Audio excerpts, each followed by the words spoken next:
అందరికీ నమస్కారం. నేను మీ లక్ష్మి. మెగా ఫ్యామిలీ అభిమానులందరూ కూడా పెద్ది సినిమా ఎప్పుడెప్పుడు రిలీజ్ అవుతుంది అని ఆతృతగా ఎదురు చూస్తూ ఉన్నారు. రిలీజ్ అవుతుంది అనుకునే లోపు ఏదో ఒక పోస్ట్‌పోన్ అనేది ఏర్పడుతుంది. మరి ఈసారైనా సరే పెద్ది సినిమా రిలీజ్ అవుతుందా లేదా, మరి దీనికి ఏదైనా అడ్డంకులు ఏర్పడతాయా ఏంటి అన్న పూర్తి వివరాలు ప్రస్తుతం నాతో పాటుగా నట్టికుమార్ గారు ఉన్నారు. అడిగి తెలుసుకుందాం. సార్, ఏంటి సార్, పెద్ది రిలీజ్ అవ్వబోతుంది, మరి దీన్ని కూడా అడ్డుకోవాలి, ఆపాలి అన్న ప్రయత్నాలు జరుగుతున్నాయి అని తెలుస్తుంది. మరి దీని టికెట్ ప్రైస్ ఎలా ఉంటుంది, థియేటర్ ప్రైస్ ఎలా ఉంటుంది? ఆపాలి అనే ఆలోచన ఎవరికి ఉండబోదు. ఎందుకంటే చిరంజీవి గారు అందరవాడు, రామ్ చరణ్ గారు అందరవాడు. అంటే 10 మందికి ఉపయోగపడే పని చేస్తారు. ఆయన సినిమా రిలీజ్ అయ్యే రూపాయి డబ్బులు వస్తే 10 మందికి సహాయం చేసే మనిషి తప్ప ఇంకొకరిని ఇబ్బంది పెట్టే మనిషి కాదు. కనుక ఆ సినిమా రిలీజ్ అవ్వాలి, హిట్ అవ్వాలి, ఆ కుటుంబం బాగుండాలని కోరుకుంటారు. ఇది నెంబర్ 1. రెండోది, పెద్ద సినిమాకి, సినిమా థియేటర్స్కి దీనికి సంబంధం లేదు. ఇక్కడ పెద్ద సినిమా రిలీజ్ జూన్ 4లో ఉంది. It's confirm. ఎవరు అవునన్నా కాదన్నా ఏమన్నా 100% cinema release entire world. Just Andhra Pradesh అటు తెలంగాణ సింగిల్ స్క్రీన్లో ప్రాబ్లం ఉంది. ఇది నడుస్తుంది. చిలికి గాలివానై ముదురుతుంది. సింగిల్ స్క్రీన్లో ఏమడుగుతున్నారు? మీరు మమ్మల్ని 1000 రూపాయలు టికెట్ అమ్మంటున్నారు, 300 రూపాయలు టికెట్ అమ్మంటున్నారు, 500 రూపాయలు టికెట్ అమ్మంటున్నారు. కానీ మాకు రెంట్ వర్కౌట్ కావట్లేదు. ఐనాక్స్ ఎలాగైతే ఇస్తున్నారో ఆ పర్సంటేజ్ సిస్టంలో మాకు ఇవ్వండి. వాళ్ళు ఇండియా మొత్తం ఒకటే సిస్టమ్ పెట్టి మాకు ఎందుకు రెంట్లు పెడతారు, మాకు పర్సంటేజ్ సిస్టమ్ ఇవ్వండి అని అడుగుతున్నారు. ప్రొడ్యూసర్స్ ఏమంటున్నారు? గిల్ట్ ప్రొడ్యూసర్స్, మీరు పర్సంటేజ్ సిస్టమ్ అడిగితే మేము నష్టపోతాం కాబట్టి పర్సంటేజ్ మేము ఇవ్వలేము అంటున్నారు. పర్సంటేజ్ సిస్టమ్ మేము ఎందుకు ఇవ్వలేము అని అంటే, ఐనాక్స్ అనేది ఒక డిఫరెంట్. మీరు 2 టికెట్లున్నా వేస్తారు. మళ్ళీ వాళ్ళకి ఏంటంటే ఒక మొత్తం టోటల్గా ఒక షాపింగ్, ఒక కాంప్లెక్స్, ఒక డిఫరెంట్. అది 500 బిలో సీట్స్, అంటే 200 and 300 and 500 బిలో సీట్స్. అంటే గ్రాస్ ఎక్కువ ఉంటుంది, కలెక్షన్స్ ఎక్కువ ఉంటుంది. మీ థియేటర్లో 3 రోజులు మాత్రమే కలెక్షన్ ఉంటుంది. 4వ రోజు మాత్రం సినిమా పూర్తి డల్ అయ్యి రెంట్ డెఫిసిట్కి వస్తుంది. ఆల్మోస్ట్ 80% మూవీస్, 80% మూవీ రెంట్ డెఫిసిట్కి వస్తుంది. కనుక మాకు వర్కౌట్ కావట్లేదు. కాబట్టి మేము 1400 కెపాసిటీ వాటిలో ఉన్నాయి. మీరు పర్సంటేజ్ సిస్టమ్ అంటే మీ దాంట్లో బాత్రూమ్స్ కరెక్ట్గా లేవు, మెయింటెనెన్స్ కరెక్ట్గా లేదు, మీ దగ్గర మొత్తం టోటల్గా అని వాళ్ళు కొంత మీరు క్యాంటీన్ ఇష్టం వచ్చిన రేట్లు అమ్ముతున్నారని. అది తప్పు. నిర్మాతలు ఆ విషయంలో తప్పు. ఎందుకంటే క్యాంటీన్ ఎక్కువ రేట్లు, సింగిల్ స్క్రీన్ అమ్మట్లే. సింగిల్ స్క్రీన్ వాళ్ళు అమ్ముతున్న రేటు చాలా తక్కువ. ఐనాక్స్లో క్యాంటీన్ అమ్ముతున్నారు ఎక్కువ రేటు. దాన్ని మీరు ఆపడానికి మీకు దమ్ముందా?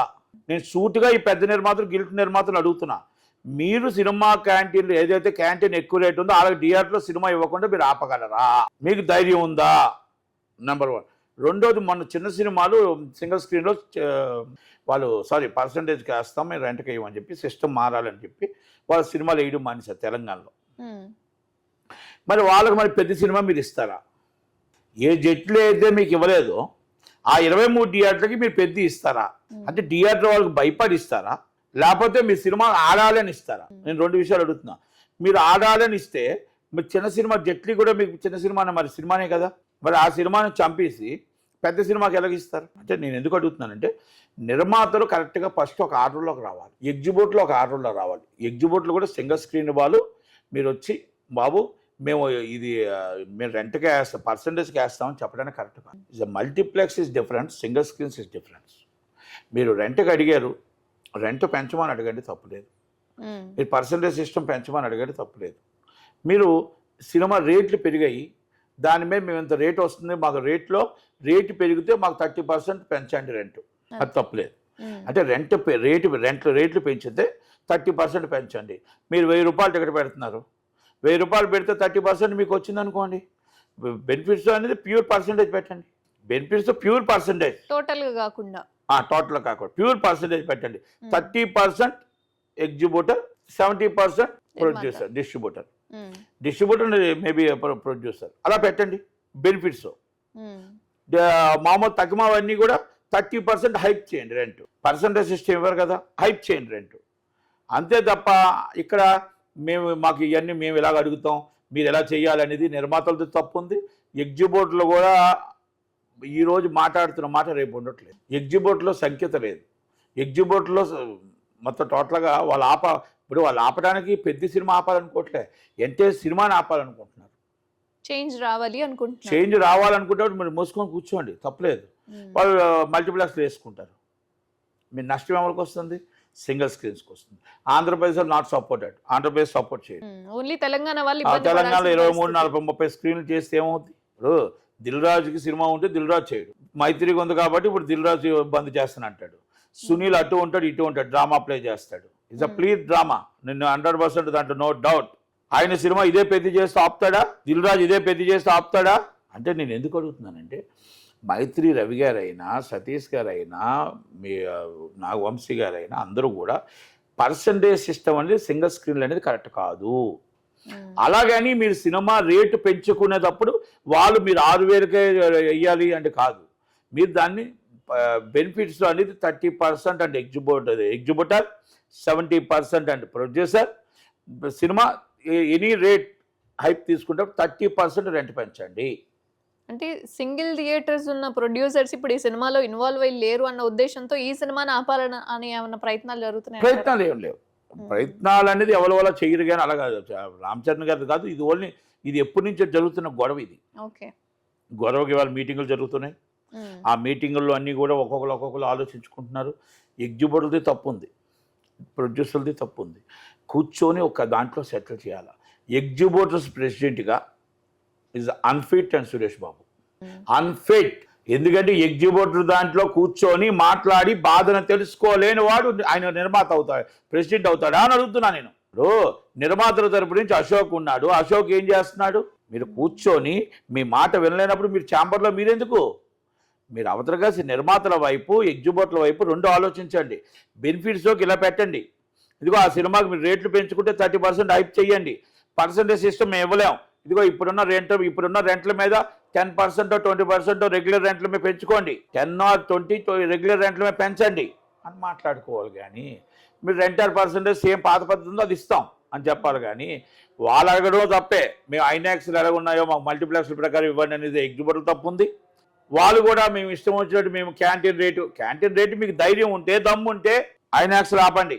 మీరు సింగిల్ స్క్రీన్లు అమ్ముతున్న 25 రూపాయలు, 50 రూపాయలు, 30 రూపాయలు వాళ్ళకేం వస్తుందండి క్యాంటీన్లో? ఇప్పుడు తెలిసి తెలియని మాట్లాడుతున్నారు ఈ నిర్మాతలు. అవగాహన లేకుండా మాట్లాడుతున్నారు ఈ నిర్మాతలు. ఆలోచన లేకుండా మాట్లాడుతున్నారు ఈ నిర్మాతలు. ఈ 5-10 మంది ఆలోచన ఉందా అని అడుగుతున్నారు. సింగిల్ స్క్రీన్లో ఎంత క్యాంటీన్ రేట్ ఉందో తెలుసా వీళ్ళకి? ఎంఆర్పి రేట్లో కూల్ డ్రింక్ 30 రూపాయలు అమ్ముతున్నారు తెలుసా వీళ్ళకి? అమ్ముతుంది ఐనాక్స్, అమ్ముతుంది మల్టీప్లెక్స్లు. అది కూడా తెలియకుండా మాకు మేము చెప్పినట్టు రేట్ అమ్మాలంటే మీరెవరండి? ఆ థియేటర్ ఓనర్గా థియేటర్ డిసైడ్ చేసేది ఆయన. ఒక కంటెంట్ ఓనర్గా, నిర్మాతగా మీరు ఏ సినిమా థియేటర్కి ఇవ్వాలి ఇవ్వద్దు అనేది డిసైడ్ చేసేది మీరు. అంతే తప్ప వాళ్ళ థియేటర్ మీరు డిక్టేట్ మీరు ఎలా చేయగలుగుతారు? మరి ఇదేమన్నా పెద్ద సినిమా మీద ప్రభావం చూపే అవకాశం? ఏమీ చూడదండి. పెద్ద సినిమా రిలీజ్ డేట్కి వచ్చేటప్పటికి సంకల పట్టుకొని అందరూ ఎగ్జిబ్యూటర్లు వస్తారు, అందరూ కలిపి సినిమా వేసుకుంటారు. ఇది ఏమీ జరగదు. కాకపోతే ఏంటంటే నేను ఒక్కటి మాత్రం చెప్తున్నా, నిర్మాతల శ్రేయస్కోర్ చెప్తున్నా, ఎగ్జిబ్యూటర్ల శ్రేయస్కోర్ చెప్తున్నా. మీరు ఈ విధంగా వయా మీడియా చేయండి. అవగాహన లేని వాళ్ళు కూర్చొని మాట్లాడుతూ టైంపాస్ చేసుకుంటున్నారు తప్ప ఎవరైనా అవగాహన ఉన్న వాళ్ళు కూర్చున్నారా అని అడుగుతున్నా. ఒక రేట్ ఎంత వస్తుంది, ఒక సి క్లాస్ ఎంత, బి క్లాస్ ఎంత, ఏ క్లాస్ ఎంత, సింగిల్ స్క్రీన్లు ఎంత ఉన్నాయి, ఎంత కలెక్షన్ వస్తుందో మీకు అవగాహన ఉందా అని అడుగుతున్నా నేను. ఎవరైనా నాతో డిబేట్కి వస్తారా? రాగలుగుతారా? మీరు ఏం మాట్లాడుతున్నారు, ఏం చేస్తున్నారు? మీ సింగిల్ స్క్రీన్, మీ క్యాంటీన్ మేము డిసైడ్, మీరెవరండి? మీరు ఎవరు డిసైడ్ చేయాలి? మీ content is owner, I right. ఒక సినిమా తీసే ఓనర్గా మీకు రైట్ ఉంది. మీ ప్రోడక్ట్ ఎంత రైట్ ఉందో, సినిమా థియేటర్ ఇవ్వాలా వద్దా, సినిమా థియేటర్ ఏ రేటు పెట్టాలి, ఎలా పెట్టాలి అనేది ఓనర్కి ఉంటుంది ఆ రైటు. మీ రేటు 1000 రూపాయలు అమ్మమంటే కంటెంట్ మీది కాబట్టి మీరు 1000 అమ్మమంటే అమ్ముతాం. కాకపోతే మా రెంట్ వర్కౌట్ కానప్పుడు మాకు రెంట్ పెంచండి అని అడుగుతున్నారు వాళ్ళు. ఎగ్జిబ్యూటర్లు కూడా అడగాల్సింది ఏంటి? రెంట్ అడగాలి వాళ్ళు. మా ఫలానా వాళ్ళు ఏం చేస్తే మీకెందుకండి? మీ థియేటర్ కోసం మీరు అడగాల. వాళ్ళ క్యాంటీన్లో ఎంత అమ్ముకుంటే మీకెందుకండి? మీ క్యాంటీన్ మీరు ఐనాక్స్లో ఎంత అమ్ముతున్నారు దాన్ని అరికట్టాలా. మీ క్యాంటీన్లో అక్కడ ఎంత ఉంది? 25 రూపాయలు ఉంది. ఇప్పుడు రేట్ నూనె ఎంత రేట్ ఉంది? పాప్కార్న్ రేట్ ఎంత ఉంది? ఇవన్నీ మీరు ఒకసారి చూడండి. మీరు ఎంఆర్పీ అయితే 30 రూపాయలు కూల్ డ్రింకు, అక్కడ 300 రూపాయలు కూల్ డ్రింకు. ఇవన్నీ ఒకసారి చూడండి ఎక్కడి నుంచి వచ్చేస్తున్నాయి. క్యాంటీన్లో వచ్చింది మల్టీప్లెక్సెస్ ఓవర్ రేట్స్, మీకు సింగిల్ స్క్రీన్ క్యాంటీన్ లో రేట్స్. మీరు కంటెంట్ మీకెంత మీరు ఓనర్గా మీకు హక్కు ఉందో, థియేటర్ మీద వాళ్ళకి వర్కౌట్ అవుతుందా లేదా అనేది వాళ్ళ హక్కు ఉంటుంది. కరెంటు బిల్లులు 2 లక్షలు వస్తున్నాయి. సాలరీస్ ఇన్నాళ్ళ తక్కువ జీతాలు చేయట్లేదు. ఖర్చులు మెయింటెనెన్స్ ఎక్కువ పెరుగుతుంది. కరెక్ట్గా మెయింటైన్ చేయకపోతే జనాలు రావట్లేదు. ఒక్కొక్క థియేటర్ రీమోడల్ చేయాలంటే కోట్లలో అవుతుంది. మరి అవన్నీ ఆలు దృష్టిలో పెట్టుకొని ఆలు అడుగుతున్నారు ఎగ్జిబిటర్లు. మీరు వచ్చి మీ కంటెంట్ కోసం మీరు అడుగుతున్నారు, మీరు తప్పలేదు. కానీ అది వయా మీడియా కూర్చొని సెటిల్ చేయాలి. రోజుకో మీటింగ్ పెట్టుకొని టైంపాస్ చేయడం కాదు, కూర్చొని మాట్లాడాలా. నీకు పర్సంటేజ్ ఇవ్వడం అవదు అబ్బాయి, నీకు 30% మీరు రేటు పెంచుతాం, మల్టీప్లెక్స్లో 30% తీసుకో, 30% తీసుకో, 1000 రూపాయల టికెట్కి 30% తీసుకో.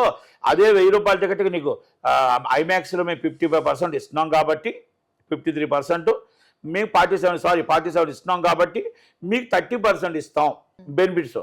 ఎక్స్ట్రా రేట్లు పెంచుకుంటే దానికి 20% 30% మీకు రెంట్ హైప్ ఇస్తాం, రెంట్ హైప్ ఇస్తాం. రెగ్యులర్గా ఉన్న రెంట్లు మీకు సరిపోవట్లేదు అంటున్నారు కాబట్టి ఒక 10 పెంచుతాం, 20 పెంచుతాం, దాని లేకపోతే ఈ సంవత్సరం తర్వాత ఎంత పెంచుతాం అని మాట్లాడుకోండి. వయోమీడియేట్ డిస్కషన్ అంటే మీరు ఎగ్జిబిటరు ప్రొడ్యూసర్ రోజుకి అత్యవసర సమావేశం, థియేటర్లు ఆపేస్తాం. మీడియాకు ఒకటి దొరుకుతుంది, మీడియా ఇప్పుడే అందిన సమాచారం పెద్ది మీద పడుతుంది. పెద్దికి ఏం సంబంధం? పెద్ది సినిమా ఆల్ ఓవర్ వరల్డ్లో రిలీజ్ అవుద్ది. ఒక థియేటర్లో కొన్ని థియేటర్లు ఒక 23-24 థియేటర్లో రిలీజ్ అవ్వకపోతే ఏం రామ్ చరణ్కి రికార్డులు రావు అనుకోకండి, అంతకన్నా బాబులో రికార్డ్స్ వస్తాయి. అర్థమైందా? ఒక 23 మంది నిజంగా ఆపగలుగుతారా?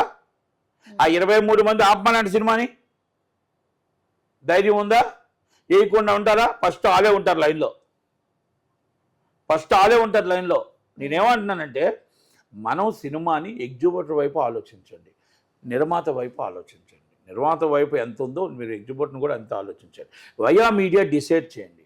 అంతే తప్ప రోజుకి మీరు ఒక మీడియాకి రోజుకి లీకులు ఇస్తూ మీడియాకి ఇప్పుడే బంద్ అంటే వాళ్ళు ఏం చేస్తారు, ఇంకోటి కలుపుకొని ఆ పెద్ద సినిమా పడదు రిలీజు, పెద్ద సినిమా 3 సార్లు పోస్ట్పోన్ అయింది, 4వ సారి కూడా పోస్ట్పోన్ అవుద్ది అని మొత్తం టోటల్గా ఒక మసాలా అల్లేస్తున్నారు మీడియా.